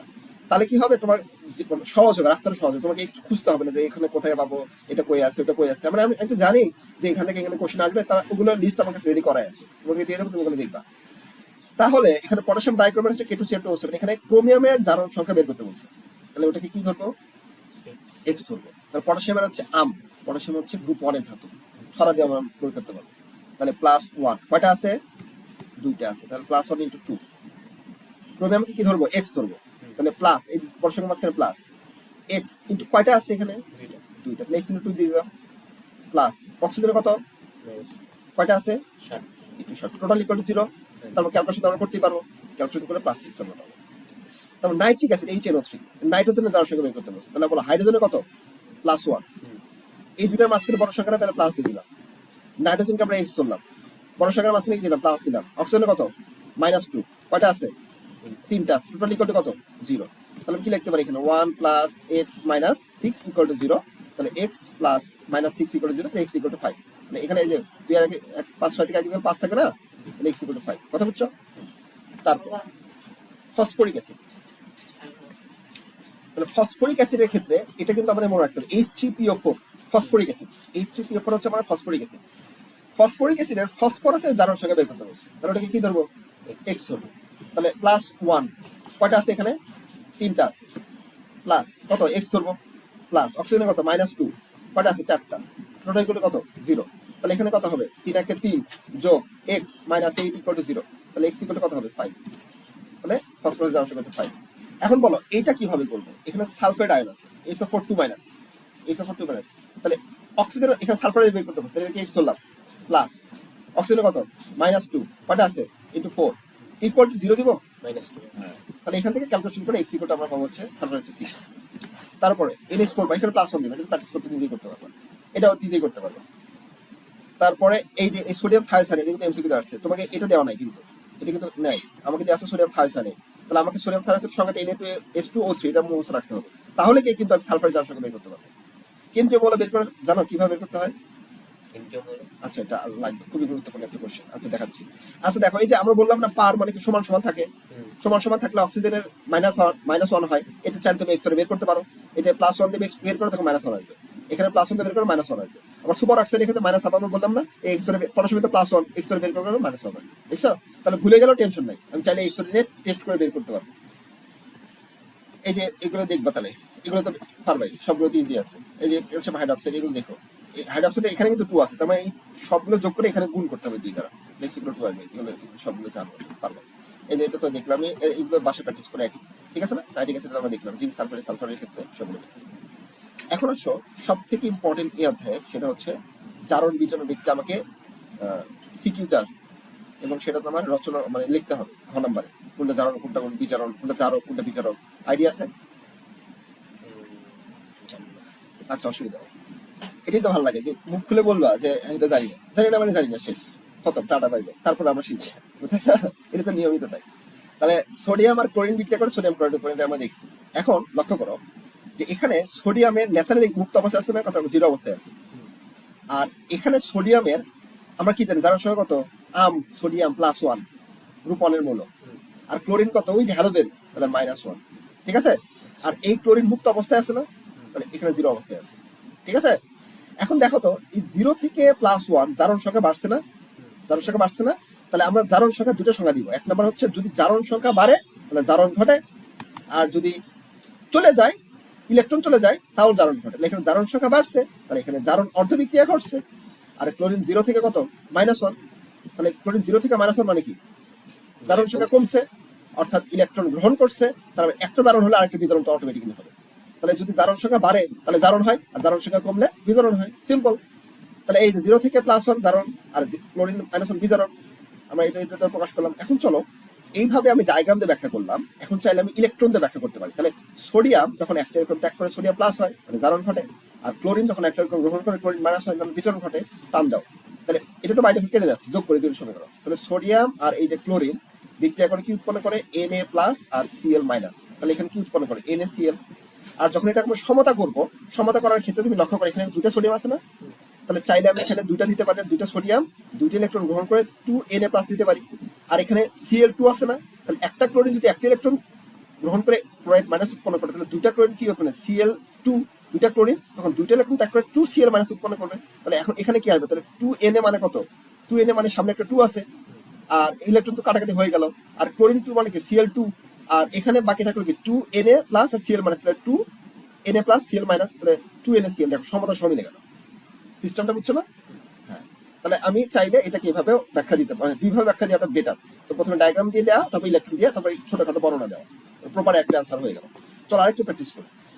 আচ্ছা, জারক বিজারকটা এখন আমরা শিখবো। তাহলে এখানে জিঙ্কের ন্যাচারালি কত ছিল, 0 ছিল না, এখানে Zn 2+ আমরা জানি। আর একটা বিষয় হচ্ছে আমি দুইটা নিয়মে শিখাবো তোমাকে এটা। তাহলে এখানে আমরা 0 শিখলাম, আর এখানে Zn 2+, +2। আর SO4 একটা যৌগমূলক হিসাবে আমরা শিখবো প্রথমে, তারপর আমরা ভেঙে ভেঙে শিখবো। যৌগমূলকের SO4 কত হয় 2-, তাহলে SO4 2-, তো পুরো যৌগমূলকটাকে আমরা একটা আয়ন হিসেবে চিন্তা করলাম। তাহলে Zn একটা, এটা একটা আয়ন, তাহলে এই আয়নের যেটা আধার সেটা জারণ সংখ্যা, তাহলে এখানে -2। আর কপারের এখানে কত Cu2+, মানে +2, আর এটাও একটা যৌগমূলক SO4 তাহলে 2-, তাহলে বলছিলাম আমরা যৌগমূলক মনে রাখলে তোমার জীবনটা সহজ হবে, ইজি হবে এই অধ্যায়ের ক্ষেত্রে। আর এখানে মুক্ত অবস্থা আছে তাহলে কত 0, তাহলে 0 থেকে 2+ বাড়ছে না, তাহলে জারণ বিক্রিয়া। আর এখানে 2+ থেকে 0 তাহলে বিতরণ বিক্রিয়া। আর একটা জিনিস লক্ষ্য করো, এখানেও -2 এখানে -2, মানে এখানে জারণও ঘটে নাই বিতরণও ঘটে নাই, মানে ইলেকট্রন আদানও করে নাই ইলেকট্রন ত্যাগও করে নাই, তাহলে এটা সেম টু সেমই আছে। তাহলে এটা হচ্ছে জারণ, এটা হচ্ছে বিতরণ। এখন যার জারণ ঘটছে মানে সেকে এটাকে বলা হয় জারিত হইছে, জারণ হওয়া মানে জারিত হওয়া। যার জারণ ঘটছে তাকে, যেই মৌলটার জারণ ঘটছে তাকে আমরা বিজারক বলবো, উল্টা। খালি এইটুকু খেয়াল রাখতে হবে, এটা কিন্তু এমসিকিউ মারা অনেক আসে। তাহলে যার জারণ ঘটছে তাকে আমরা বলবো বিজারক, আর যার বিজারণ ঘটছে তাকে বলবো হচ্ছে আমরা জারক। তাহলে এখানে কার বিতরণ ঘটছে? কপারের বিতরণ ঘটছে, তাহলে কপার হচ্ছে এখানে জারক। কথা বুঝছো? ঢুকছে মাথায়? আচ্ছা, আমরা চাইলে এখানে সালফারের এক্সট্রা করে বের করতে পারি, অক্সিজেন এক্সট্রা করে বের করতে পারি। চেক করে দেখবো? চলো প্রথমেই আমরা চেক করে দেখি, এখনই চেক করি, তাহলে ডিটেলসে আমরা বের করে ফেলি। তাহলে এটা 0 আমরা জানি, এটা Cu+2 আমরা জানি, এটা জিঙ্কের +2 আমরা জানি, কপারের 0 আমরা জানি। চলো আমরা সালফারেরটা বের করে প্রতিটা পার্টসের বের করে দেখি। হ্যাঁ, আমরা যখন এক্সপার্ট হয়ে যাবো না, তখন যৌগমূলক দেখে দেখে আমরা চিহ্নিত করতে পারবো, আর চাইলে আমরা বের করে দিতে পারবো। দেখো এটা এক্সট্রা বের করি, তাহলে Cu+2 আর কপারের সালফার কত এক্স ধরবো, তাই তো? আর অক্সিজেনের -2 × 4 ইকুয়াল টু 0। এটা একটু ক্যালকুলেশন করি চলো। তাহলে 2 যোগ x মাইনাস 8 ইকুয়াল টু 0। তাহলে কত থাকে? x minus 6 equal to 0। x equal to +6। তাহলে এখানে +6 পাইলাম আমরা। আর অক্সিজেনের -2 আমরা জানি। এখানেও সালফারেরটা আমি বের করতে পারবো। কত আসবে জানো? +6 আসবে। চলো, বিশ্বাস না হয় না বের করো। বিশ্বাস হয়? তাহলে আর লিখে দিলাম। আচ্ছা, বিশ্বাস হয় না? আচ্ছা, বিশ্বাস হয় না, তাহলে প্রমাণ করি। দুইটা তো সমান না? হ্যাঁ, সমানই হবে। তুমি x ধরে বের করে দেখো, +6 আসবে এখানে। আর এখানে -2 তো আমরা জানি, আর 0। দেখো এই যে সালফারের প্লাস সেমই থাকতো, অক্সিজেনের সেমই আছে, তাহলে সালফার অক্সিজেনের কোনো জারণ বিতরণ ঘটে নাই। ঘটছে কার? যাদের জারণ সংখ্যা বাড়ছে বা কমছে তাদের জারণ বিতরণ ঘটছে। আর আমরা তো এক্সপার্ট হয়ে গেছি, আমরা তো যৌগমূলক মুখস্থ করে ফেলবো, তাহলে আমরা কিন্তু এক চান্সে বলতে পারবো এটা তো যৌগমূলক -2। তাহলে আমরা এইভাবে প্র্যাকটিস করলাম। আর যদি আয়ন দিয়ে লিখি আমরা, দেখো আমি আয়ন দিয়ে তোমাকে লেখাই। তাহলে Z10 0 ছিল, 2টা ইলেকট্রন ত্যাগ করে, তাহলে Z10 2+ গঠন করছে। আর কপার এখানে 2+ ছিল না, দেখো এই যে কপার Cu2+ ছিল না, এখানে 2+ আয়ন ছিল, তো এটা যোগ অবস্থা আছে, আমরা ভাঙলা আয়ন পাবো। তাহলে Cu2+ 2টা ইলেকট্রন গ্রহণ করে তাহলে কপার উৎপন্ন করছে। তাহলে এটাকে আমি যোগ করবো, দেখো এই দুটো চলে যাচ্ছে, তাহলে থাকতেছে কি আমার Z10 যোগ Cu2+ বিক্রিয়া করে Z10 2+, আর একটা হচ্ছে কপার। এখন এর সাথে, আচ্ছা, জিঙ্ক তো সমস্যা নেই, জিঙ্কের কোনো সমস্যা নেই, এর সাথে আয়ন তো আকারে আমরা বিক্রিয়া লিখতে পারি না। তাহলে এই যে SO4 যেটা আছে এটা দর্শক আয়ন, মানে এরা কিন্তু দেখো SO4 কিন্তু কোনো চেঞ্জ হয় নাই, দর্শক হিসাবে ওর সাথে সাথে থাকছে, দর্শক হিসাবে, মানে সে দ্বারা দেখতেছে, এর সাথে একবার দেখতেছে খেলা, আবার ওর সাথে একবার খেলা দেখতেছে। তাহলে এখানে আমি দর্শক আয়নটা খালি অ্যাড করে দিই, তাহলে Z10 যোগ CuSO4 বিক্রিয়া করে কি উৎপন্ন করছে? Z10SO4 আর একটা কি কপার, তো কপারই আছে, দেখো বিক্রিয়াটা সম্পন্ন হয়ে গেল না?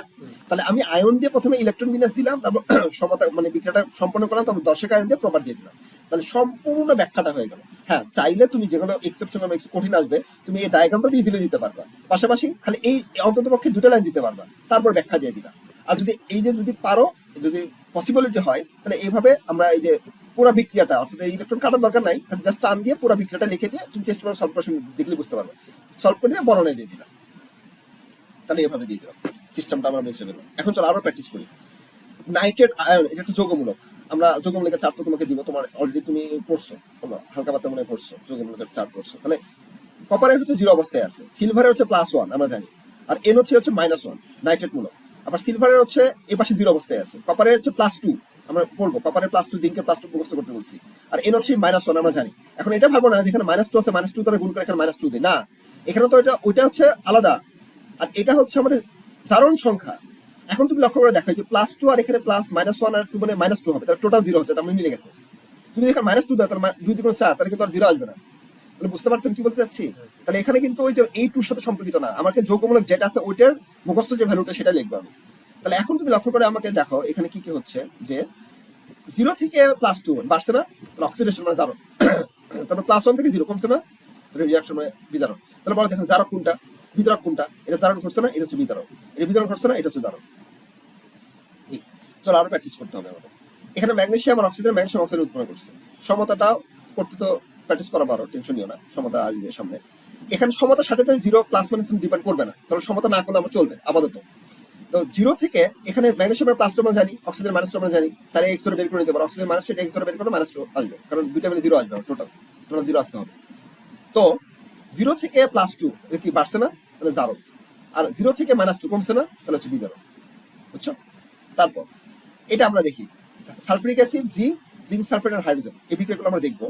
হাইড্রোজেন হচ্ছে +1, SO4 হচ্ছে -2, জিঙ্কের এখানে 0 অবস্থায় আছে, এখানে +2, এখানে -2, এখানে +2, কথা কি বুঝছো? তাহলে হাইড্রোজেনের ক্ষেত্রে দেখো 0, হাইড্রোজেন কোনো পরিবর্তন হয় না। জিঙ্কের দেখো 0 থেকে +2 মানে কি হচ্ছে, জারণ ঘটছে, আর এখানে হচ্ছে 0 থাকে, মুক্ত অবস্থায় আছে 0। জিঙ্কের 0 থেকে +2 মানে বাড়ছে না, তাহলে জারণ ঘটছে, আর এখানে +1 থেকে 0 কমছে না, তাহলে বিতরণ ঘটছে। বলো এখানে জারক কোনটা হবে? এই যে এটা হচ্ছে জারণ, কারণ এটা বিতরণ ঘটছে, আর এটা হচ্ছে কি হবে, এটা জারণ ঘটছে, তাহলে এটা বিতরণ। আরো কিছু প্র্যাকটিস করো, এগুলো তো বাসায় দেখতে পারবা। যেমন দেখো, এটা তো আমরা ধরো, এটা তুমি জানো না, ম্যাঙ্গানিজের জানো না, তাহলে এটা তুমি এক্স ধরো। দেখো এটা কিভাবে করতে হবে, এটা এক্স ধরো, আর অক্সিজেনের কত -2 ইন্টু কত 2 = 0, তাহলে এক্স এর ভ্যালু কত আসতেছে 4, তাহলে এই যে +4 দিয়ে দিব। ধরো মুখস্থ নাই তো আমার, কারণ কোনো ভেরিয়েশন আছে না, 2 4 6 হতে পারে, তো এই যে আমরা দেখলাম না পরিবর্তনশীল হতে পারে, তো তুমি এখন বুঝবা কিভাবে এখানে কোনটা ইউজ হচ্ছে। ধরো তুমি কনফিউশন করে, তুমি এক্স ধরে বের করো, টেনশন কিছু না, আমার টেনশন নেই।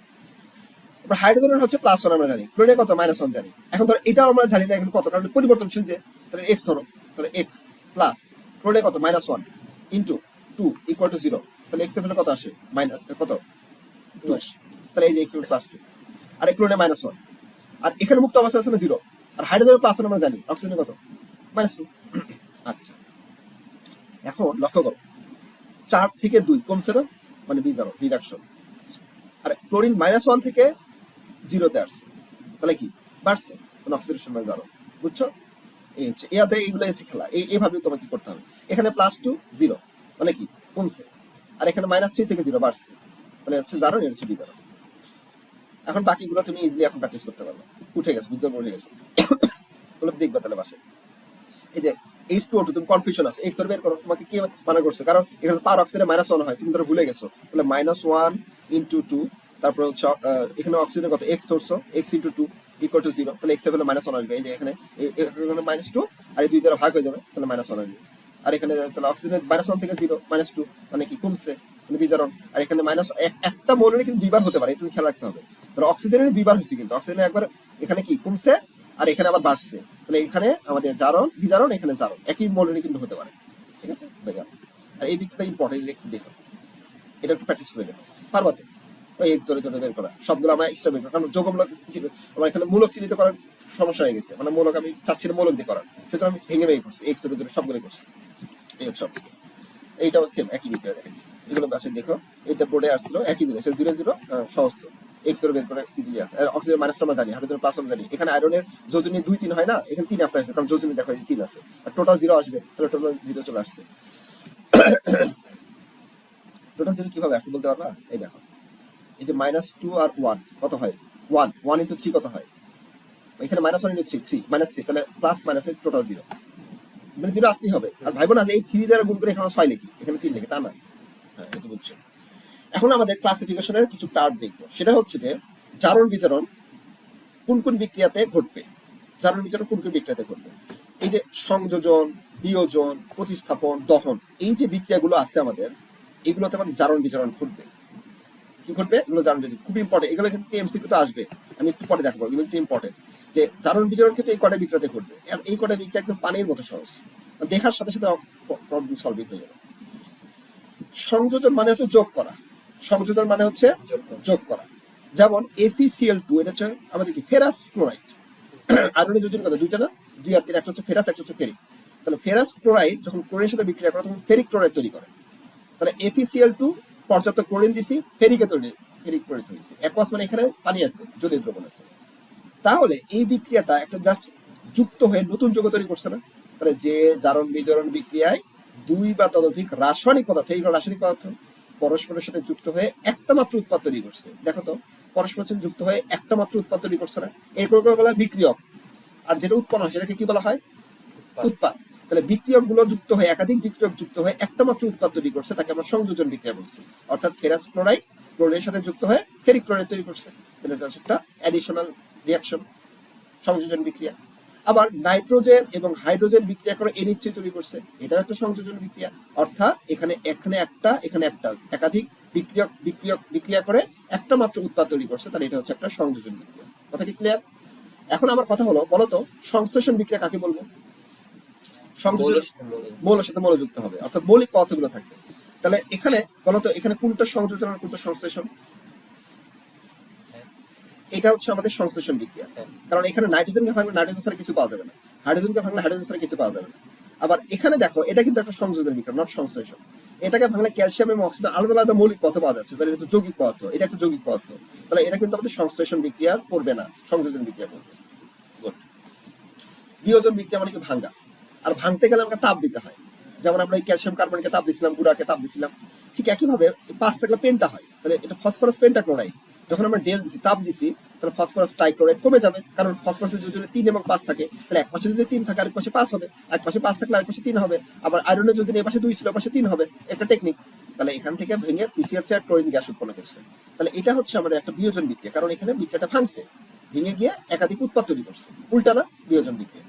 তারপর পানির তড়িৎ বিশ্লেষণ যদি আমরা করি, এটা হচ্ছে একটা বিয়োজন বিক্রিয়া, অর্থাৎ পানিকে ভাঙলে তড়িৎ বিশ্লেষণ করলে আমার হাইড্রোজেন এবং অক্সিজেন পাওয়া যায়, এটা একটা বিয়োজন বিক্রিয়া।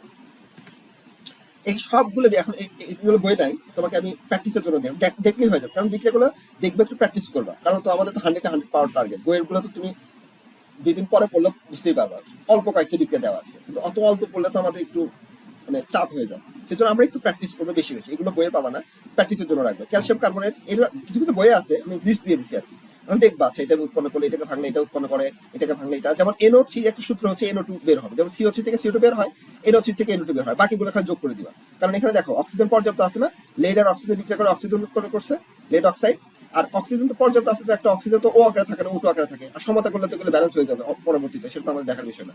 আবার কপার হাইড্রোক্সাইড, তাহলে এই কপার অক্সাইড তৈরি করবে, আর এইচ আর ওইস, এখানে ওইস কয়টা আছে, দুটো আছে না, দেখো ওইস আর ওইস, তাহলে এই যে H2 এগুলো আমি শিখাবো আর পরবর্তীতে, একটা যাবে H2 আর একটা অক্সিজেন এক্সট্রা থাকলো না, সেটা কপারের সাথে ঢুকে যাবে, এটা আবার দেখাবো। তারপর এটা এই যে NH4 থাকলে আমাদের এটা এই বিক্রিয়াটা একটু দেখো। আবার পানি তো ডিস্ট্রিবিউশন করে এটা পাওয়া যাচ্ছে, সিলভার ক্লোরাইড ভাঙলে এগুলো ভেঙে যাচ্ছে, বুঝছো, এগুলো জাস্ট, তাহলে সবগুলো কি বিক্রিয়া, বিয়োজন বিক্রিয়া। এখন আসো যে এই ধাতুর সক্রিয়তা সিরিজটা বইয়ে নাই, তোমরা ক্লাস 8 এ মনে হয় পড়ছো, 5 6 7 এ পড়ছো, 8 এ মনে হয় পড়ছো। তো এটা দ্বারা আমাদের এই যে আমরা কোন বিক্রিয়াটা দেখবো, আমরা দেখবো প্রতিস্থাপন বিক্রিয়াটা দেখবো, কারণ প্রতিস্থাপন বিক্রিয়ার সংজ্ঞাটাই বলা হচ্ছে যে অধিক সক্রিয় মৌলটা কম সক্রিয় মৌলকে বের করে দেয়। এটা তুমি শিখছো, যেমন এটা হাইড্রোজেনের সক্রিয়তা কম, দেখো না, জিঙ্কে হাইড্রোজেনকে বের করে দেয়, হাইড্রোজেন এক্সট্রা মুক্তভাবে ঘোরাঘুরি করে, আর জিঙ্কে এখানে সংসার গঠন করছে, মানে এটার সাথে সংসার গঠন করছে। আর এটা মনে রাখার বুদ্ধি কি, ধরো যেটা 2+ আকারে থাকে, আর এইখানে H+ আর SO4 2-, তাই না, তাহলে জিঙ্ক যাবে কার সাথে, প্লাস আছে, তাহলে মাইনাসের সাথে যাবে না, তাহলে G10SO4 আর হাইড্রোজেন মুক্ত অবস্থায় ঘোরাঘুরি করতেছে। এখন তুমি বুঝবা কিভাবে যে কোনটা সক্রিয়তা বেশি, কোনটা সক্রিয়তা কম, এটার জন্য আমরা একটু এক্সট্রা নলেজ রাখতে পারি, সেটা হচ্ছে এই ধাতুর সক্রিয়তা সিরিজটা জানা থাকতে হবে। আর এটা ছড়া দিয়ে মনে রাখা যায়, এই যে কে নাকি মাকাইভার এলো যেন ফিরে শোনা পাবা, মানে এটা ছড়া আর কি, চাইলে তুমি ছড়াটা মনে রাখতে পারো। তবে এটা পরবর্তীতে দেখবা, হ্যাঁ বেশি চাপ নেওয়া যাবে না, আগে তোমাকে বইয়ের বেসিক জিনিস বোঝাই তো, আগে দর্শকদের পরে গুণ বিচারি, আগে তোমাকে বেসিকটা স্ট্রং করতে হবে, বেসিক থেকে উপরে ওঠার পরে তারপরে এক্সটার্নালস রাখতে হবে। তো যেহেতু এক্সাম, তুমি এটা 4th সাবজেক্ট হিসেবে রাখো, 4th সাবজেক্ট। তুমি আপাতত যেগুলো বই আর যেগুলো বেসিক হিসেবে আমি বলতেছি, পাশাপাশি এমসিকিউ তো লাগবে না, সিকিউ আর হচ্ছে ক খ, তুমি এই যে বই থেকে বোর্ডগুলো পড়ে ফেলবা, আর ধরো স্লাইডটা দেখবা, বা কোথায় কোথায় সমস্যা দেখবা, ভিডিও রেকর্ড করা আছে, ভিডিও পাঠিয়ে দিব। তো ভিডিও কত চলতেছে, তো হ্যাঁ ভিডিও রেকর্ড চলতেছে, এটা তোমারটা ক্লাস রেকর্ড হয়েছে, এগুলো তোমার আনলিস্টেড করা থাকবে, তুমি ছাড়া কেউ পাবা না, দেখবা না, তো বুঝোই তো, তো দেখবা।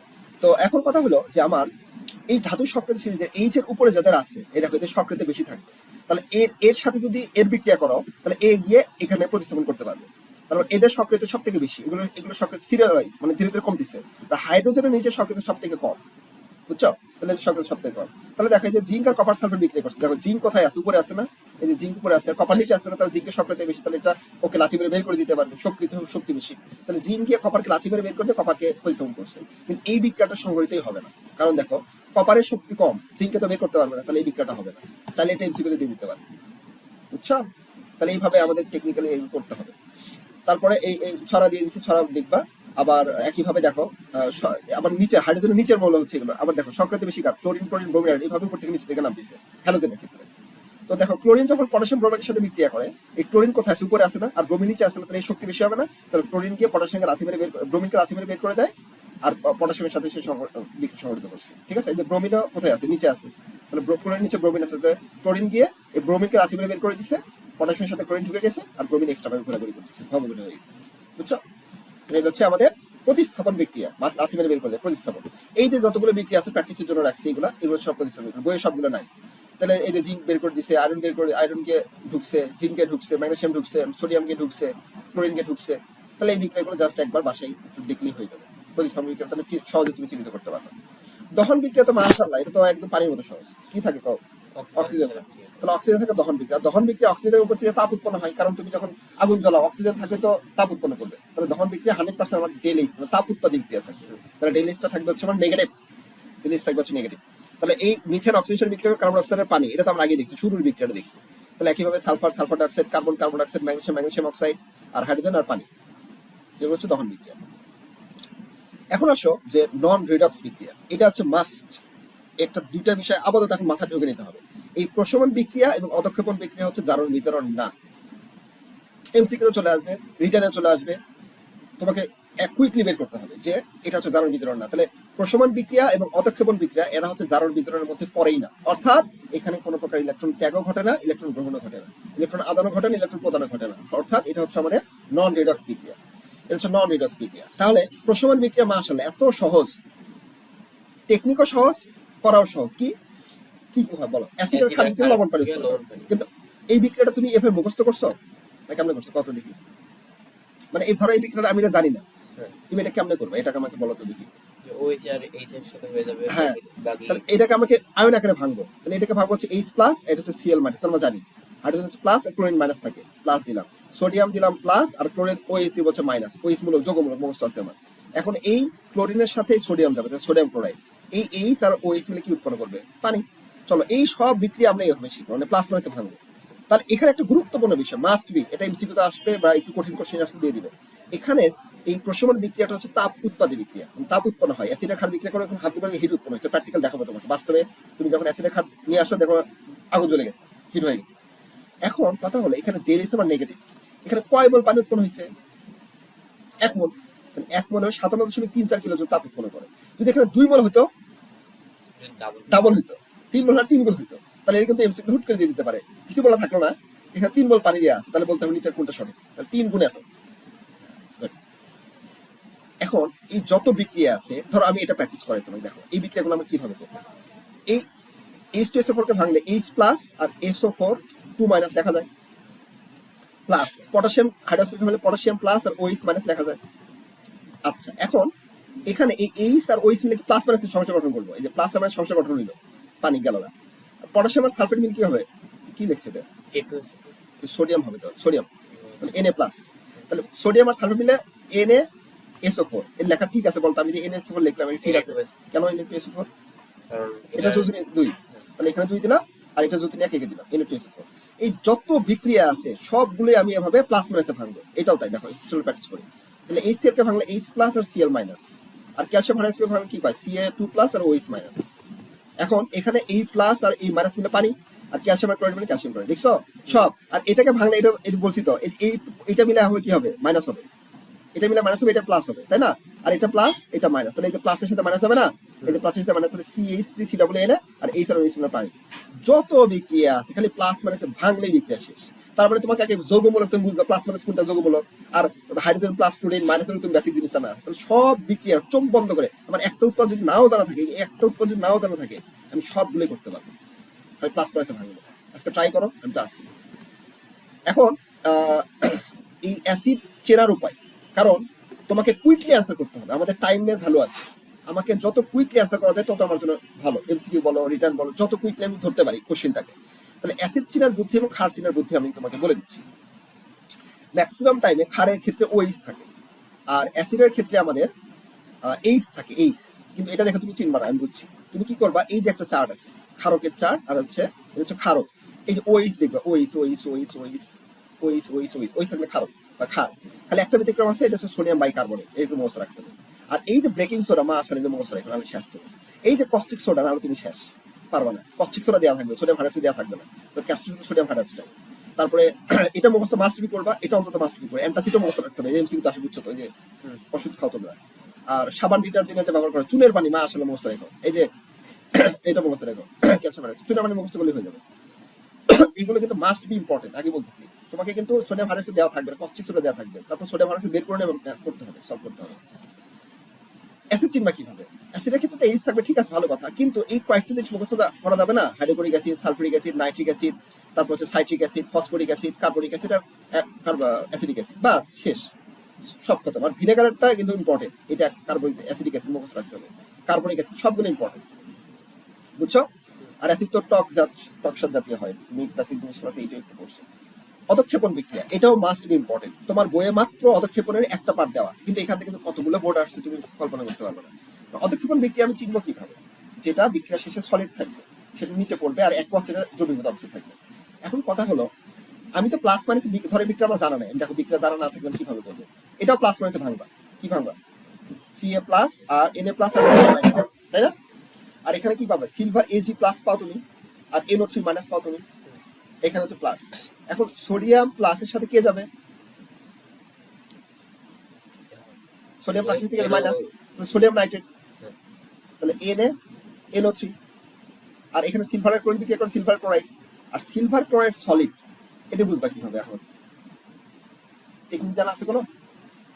আচ্ছা, আমাকে এটাই জানা থাকতে হবে যে আমি বুঝবো কিভাবে এটা জলীয় দ্রবণ থাকবে আর এটা সলিড হবে। কারণ তোমাকে বলা থাকবে না এটা কি বিক্রিয়া, বলবে বলো বিক্রিয়া শেষে বললো এই উদ্দীপকের বিক্রিয়াটা সম্পন্ন করে এবং বলো এটা কোন বিক্রিয়ার সাথে মিলে যায়। তাহলে তোমাকে অধক্ষেপণ না প্রশমন না জারণ, মানে জারণ বিতরণ তো হবেই না। এটা অধক্ষেপণ চিহ্ন কিভাবে সেটা টেকনিক আমরা এখন শিখি। তার আগে আরো দুটো বিক্রিয়া প্র্যাকটিস করি। ধরো আমার এটা জানা নাই, উৎপাদ জানা নাই, আমি কিভাবে করবো? তাহলে এটাকে সোডিয়াম প্লাস ভাঙবো আর SO4 2 মাইনাস ভাঙবো, আর বেরিয়াম কি পাবো? Ba2 প্লাস আর হচ্ছে Cl মাইনাস পাবো। তাহলে এই সোডিয়াম প্লাসের সাথে ক্লোরিন মাইনাস হবে সোডিয়াম ক্লোরাইড, আর বেরিয়াম আর সালফেট বেরিয়াম সালফেট হয়ে গেল।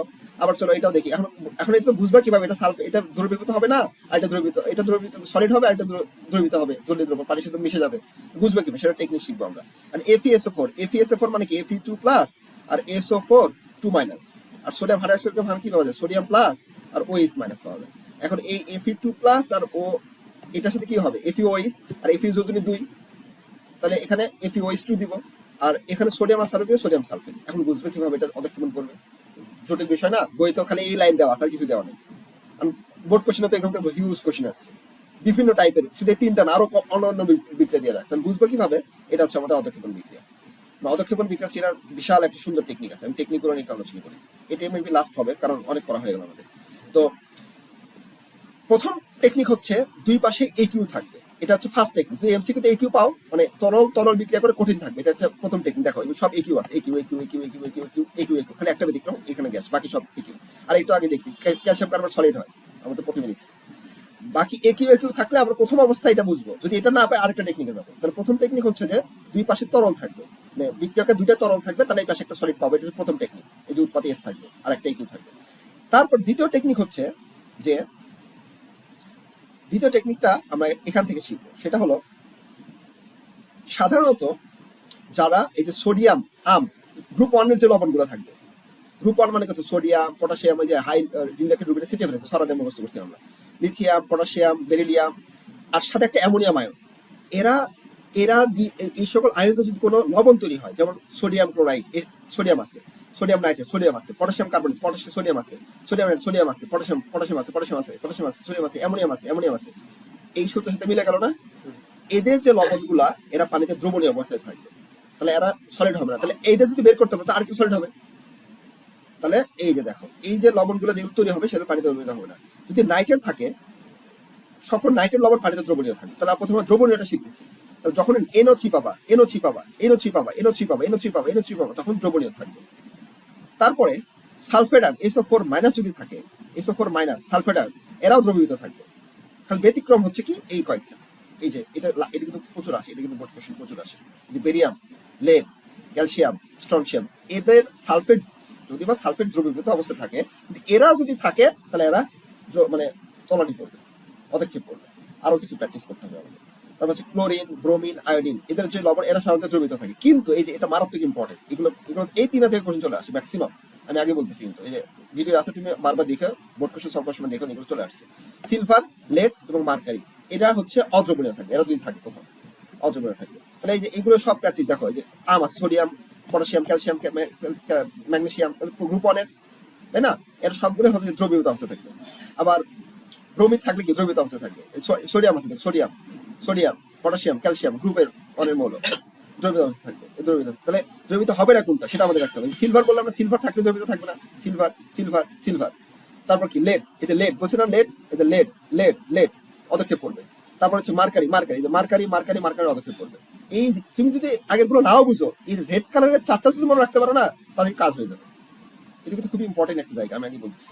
তারপরে এই যে বেরিলিয়াম লেড এটা আগে দেখলাম, স্ট্রং ছিল, এটা একটু আগে দেখলাম, অদ্রবণীয় সলিড থাকবে, এটা প্র্যাকটিস করার জন্য রাখছি। এই যে বেরিলিয়াম, বেরিয়াম, তারপর হচ্ছে যে লেড, তারপর হচ্ছে ক্যালসিয়াম সালফেট, ক্যালসিয়াম সালফেট, তারপর হচ্ছে এগুলো এগুলো কি পদক্ষেপ করবে। আর এগুলোতে সোডিয়াম আছে, তো এমনি আগিবাদ, আগিবাদ গ্রুপ অনের আগিবাদ, এই যে অ্যামোনিয়াম আছে আগিবাদ। আর সালফেট ম্যাক্সিমামই তো দ্রবীভূত অবস্থা থাকে বলছিলাম, ব্যতিক্রম ধর্মী যে কটা থাকে, এই যে ক্যালসিয়াম আছে আর বেরিয়াম আছে আর লেড আছে, এটা হচ্ছে ব্যতিক্রম। এগুলো থেকে কিন্তু কোশ্চেন আসে রেড কালার। আর পানিতে অদ্রবণীয় ক্ষেত্রে আরেকটু আছে, সেটা কি যে কার্বনেট এবং ফসফেট লবণ যেটা, সেটা পানিতে অদ্রবণীয় থাকবে। যেমন কার্বনেট হচ্ছে CaC হচ্ছে অদ্রবণীয়, ক্যালসিয়াম কার্বনেট আগে তো দেখছি গুঁড়া, আর সোডিয়াম নাইট্রেট হচ্ছে দ্রবণীয় থাকবে, এটা হচ্ছে ব্যতিক্রম। তাহলে এই যে এইগুলো হচ্ছে আমাদের রেড কালারটা দেখবা একটু। আর ফসফেটের ক্ষেত্রে এই যে এগুলো হচ্ছে লেখাই আছে, দেখো ফসফেট লবণ, দ্রবণীয় ফসফেট লবণ, আর হচ্ছে অদ্রবণীয়। এই যে ফসফেট থাকলে অদ্রবণীয় বলছি না, এই যে ফসফেট থেকে অদ্রবণীয় সলিড থাকবে, নিচে তলানি পড়বে। আর এগুলো হাড়ের গুঁড়া, হাড়ের মূল উপাদান, তলানি করা উচিত। এগুলো একটু দেখলাম এখন। আর একটা লাস্ট, এটা হলো শেষ, সেটা কি ওইস যদি কোথাও পাও না, ওইস সাথে সাথে তলানি মেরে দিবা। এই দেখো এই যে ওইস যেটা আছে অদ্রবণীয় ওইস, তাহলে ওইস যদি পাও কোথাও তলানি মেরে দিবা, এটা একটা নতুন নিয়ম। তার মানে এখান থেকে তুমি জাস্ট এই রেড কালার গুলো যদি খেয়াল রাখতে পারো না, খতম। এই যত পদক্ষেপ আছে তোমার ক্লিয়ার, মানে এগুলো তো বইয়ে নাই, এলে একটা জিনিস বইয়ে নাই, কিন্তু বোর্ড কোশ্চেনে চলে আসছে। তাহলে এখানে যত ওইস থাকবা খালি পদক্ষেপ মেরে দিবা, তলানি মেরে দিবা, তলানি মেরে, এটা কোনো ব্যতিক্রম নাই বলা চলে। ঠিক আছে, খালি জাস্ট কয়েকটা আছে এই যে ব্যতিক্রম, এগুলো তুমি এমনি বুঝতে পারো। আম আছে না, আম তো আগেই বাদ, এই সোডিয়াম পটাশিয়াম বেরিয়াম গ্রুপ ওয়ানের মূল। প্রথম নিয়মটা তো আমরা দেখছি, এটা আগেই বাদ, এটা তো বাদ দিচ্ছে, সোডিয়াম এটা আগেই বাদ, বাকি জিনিস তো দ্রবীভূত হলো। ঠিক আছে না, এই তাহলে পদক্ষেপ মোটামুটি চিন্তা করছো। এখন বাকি কাজ হচ্ছে তোমার এইগুলো একটু বাসায় দেখবে, আমি তোমার নোট দেওয়ার সময়।